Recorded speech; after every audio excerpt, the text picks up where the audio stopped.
Richard Martineau. Plongé dans l'actualité avec des observateurs qui pensent à contre-courant. Et qu'on aime ça avoir de la belle visite au Canada. Venez nous voir, on n'est pas sorteux, puis on est accueillant en plus. Alors, jeudi dans une mosquée de Saint-Léonard et vendredi dans une mosquée de Brossard, il va y avoir de la belle visite. Un prédicateur islamiste radical, M. Aki Ayman, qui va venir parler à ses fidèles. On va en parler avec M. Julien Corona, directeur des communications du Centre consultatif des relations juives et israéliennes. Est-ce que je le prononce bien, M. Aki Ayman, c'est ça? Oui, c'est bien Aki Ayman, Richard. Ayman, OK, super. Alors, c'est qui ce sympathique personnage? Je sais pas si, pour mettre dans le contexte, on a un peu en ce moment, c'est la mode des influenceurs machistes, masculinistes. On en a beaucoup parlé avec les Andrew Tate de ce genre. Mais il y a aussi ce genre d'influenceurs qui existent au niveau religieux. Et malheureusement, il y a des fous dans toutes les religions. Et sur cette question islamique, on a ce genre d'influenceurs qui aussi se tiennent avec les Tate, Nick Fuentes et tout, qui font une convergence un peu pour prêcher la bonne parole, éduquer les jeunes musulmans sur un peu toutes les questions pour comment bien se tenir en famille, la repentance, ce genre de choses. Là, mais derrière ce filtre, on voit un ensemble de propos haineux, de propos antisémites et de propos qui incitent à la radicalisation, qui voire même du fait des réseaux sociaux et du fait, en fait, de la viralité de certains des propos qui sont avancés par ce genre de personnages comme Aki Ayman, qui en fait sont même plus efficaces que les prêches de certains imams tels qu'on a au Québec dans certaines mosquées, ou en parlant d'un imam en particulier. Donc c'est assez dangereux de voir ce genre de personnes arriver au Canada, arriver au Québec, parce que déjà, on en a eu plein dans les dernières semaines. C'est pas la première fois qu'on discute de ce genre de sujet ensemble, Richard, et c'est pas la première fois même que je viens en parler avec d'autres de vos collègues à Cube Radio. Mais on a une usine à radicalisation qui est en train de se constituer au Québec et au Canada, avec différents prêcheurs qui prêchent à différents types de populations et différents types d'âges, sous couvert de propos prenant la repentance et ce genre de choses-là. Mais à la fin, le prêche réel, c'est l'antisémitisme, l'homophobie et un ensemble de propos radicaux qui ne font que radicaliser nos jeunes, en plus des manifestations qui ont aussi un effet similaire. Donc, si c'est un influenceur religieux, j'imagine que c'est une grosse vedette. Il est en tournée au Canada. Oui, on le reçoit comme une star. C'est une grosse vedette qui a beaucoup d'influence, justement, auprès des jeunes en particulier. C'est ça, c'est totalement l'inquiétude qu'on a aussi déjà, parce que on voit une personne qui se tient avec d'autres influenceurs radicaux islamistes tels que Sneako. Pour mettre en contexte les auditeurs, Sneako, c'est un des anciens collègues de Nick Fuentes, le néo-nazi pote de Kanye West qui avait rencontré Donald Trump il y a quelques temps. Et c'est ce genre de personnage qui prône que l'Holocauste, on en a rien à foutre, que les Juifs, de toute façon, ils cherchent tout ce qu'ils vivent, car ils possèdent toute la finance et c'est les maîtres du monde. C'est ce genre de personnes qui véhiculent des principes des propos antisémites et qui font en sorte qu'après qu'on a un ensemble de jeunes qui, au lieu d'écouter ce que le prof dit, vont écouter ce qu'ils voient sur les réseaux sociaux, vont ne pas croire à l'Holocauste. On a dans pas longtemps la journée de commémoration de l'Holocauste qui va avoir lieu fin janvier. On voit de plus en plus de jeunes qui ne croient pas à l'Holocauste ou qui pensent que ça n'a jamais existé ou que c'est exagéré. Et toutes ces questions, la transmission du savoir, avec ce genre d'individus, la transmission du savoir est déviée, elle est même viciée par des personnes qui, à la fin, en fait, viennent pourrir une situation qui est déjà catastrophique en ce moment au niveau de la radicalisation.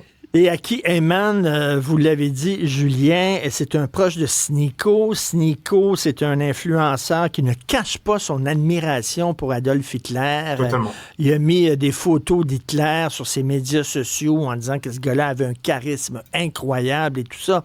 Donc, Aki Ayman est aussi un admirateur des nazis, là.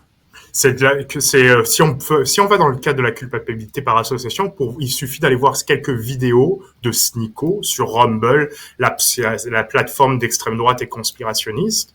On peut voir différentes de ces vidéos où Sneako va avancer ce genre de propos, par exemple sur les Juifs, et on verra Ayman à côté d'autres prêcheurs et influenceurs radicaux tels que Mohamed Hijab, assez connu pour ses propos douteux sur la question de l'inceste, sur la question de la protection du viol dans les paroles islamiques. On peut voir Ayman acquiescer. Et donc là, quand on voit une personne de ce style, qui ensuite sur ses réseaux sociaux va défendre le 7 octobre, le lendemain du 7 octobre, le 8, en expliquant que c'est une punition divine, est-ce que les petites filles qui se sont fait violer ou démembrer, brûler, vives, est-ce que c'est une punition divine? On en est rendu à une inversion totale des valeurs et faire que ce genre de personnes deviennent des stars auprès de nos jeunes à un moment où on s'inquiète de la radicalisation et de l'infiltration de l'islamisme radical. Le problème, au-delà de toutes ces questions, c'est qu'est-ce qu'il fout au pays? Qu'est-ce qu'on l'a fait rentrer? Ben, tout à fait. Et là, c'est arrivé à de nombreuses reprises que le Centre consultatif des relations juives et israéliennes vous tirez la sonnette d'alarme parce que vous surveillez ça.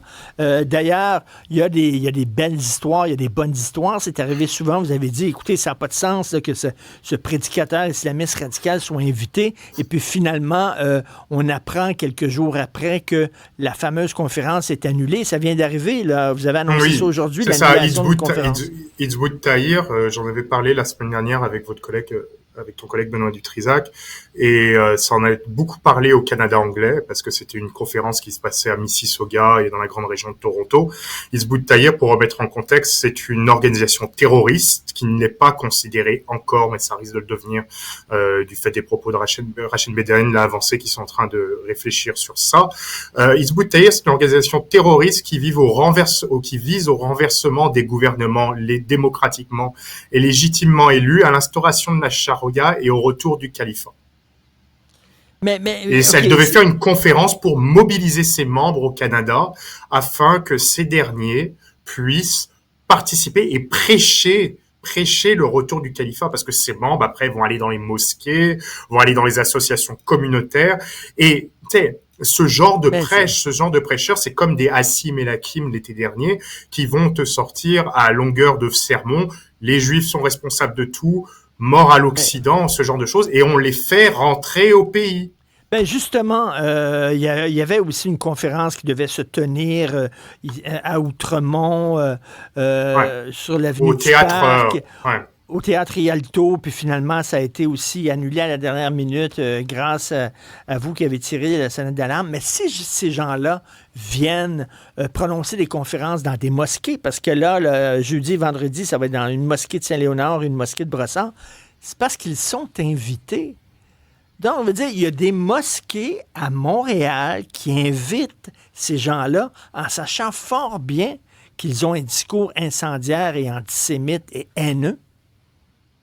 On a des mosquées aussi, c'est malheureux, mais on a des mosquées aussi qui accueillent ou qui hébergent, par exemple, ceux qui mènent les prières de rue à la gloire des martyrs du Hamas tous les dimanches après-midi, après les manifestations du groupe pro-terrorisme Montréal for Palestine. Mais on a surtout, c'est ce genre de personnes, on sait très bien qui c'est. Si vous et moi, on a probablement des fiches de renseignements sur ça, pourquoi, quand ça tilte pas, quand il passe son passeport à l'arrivée à l'aéroport, mais qu'est-ce que vous venez faire là? Pourquoi vous rentrez au pays? Ce genre de personne n'a pas à rentrer au pays. Julien Corona, le politicien catalan là, qui était pour l'indépendance de la Catalogne, de Carles Puigdemont, justement, il devait venir au Canada, puis on lui a refusé l'entrée. Bon Dieu, il n'a rien fait d'illégal. Alors que ces gens-là tiennent des discours haineux, il n'y a aucun problème, ils peuvent entrer. Et c'est un problème dangereux qui... à mon sens et à notre sens, fait partie des éléments qui font qu'on doit prendre beaucoup mieux aussi en compte la question frontalière, parce que il s'est passé dans les dernières semaines qu'on a eu encore un projet d'attentat terroriste qui a été déjoué au Canada sur un islamiste radical qui voulait s'en prendre à des Juifs. On a eu aussi l'attentat de la Nouvelle-Orléans il y a quelques semaines. La personne qui a commis cet attentat était allée en Ontario et avait pu traverser la frontière tranquillement. Et le FBI a dit que c'était un problème. On est en train d'avoir une usine à radicalisation qui est en train de se créer dans nos frontières, au pays, au Québec, dans le reste du Canada. Ça met en danger notre image en tant que pays et en tant que pays sérieux. Et c'est quelque chose aussi, ça met en danger nos valeurs et nos sociétés. Nos sociétés, ce sont des gens qui utilisent cette facilité et cette possibilité de présence facile pour faire des prêches, pour endoctriner des jeunes, pour ensuite que ces jeunes n'aient aucun problème à s'en prendre à nos valeurs communes. Et en tout cas, je le dis, c'est une chose de défendre la Palestine, la libération de la Palestine et de critiquer Netanyahou et le régime israélien, bien sûr, mais de dire mort aux Juifs, Hitler avait raison et tout ça, ça n'a aucun sens.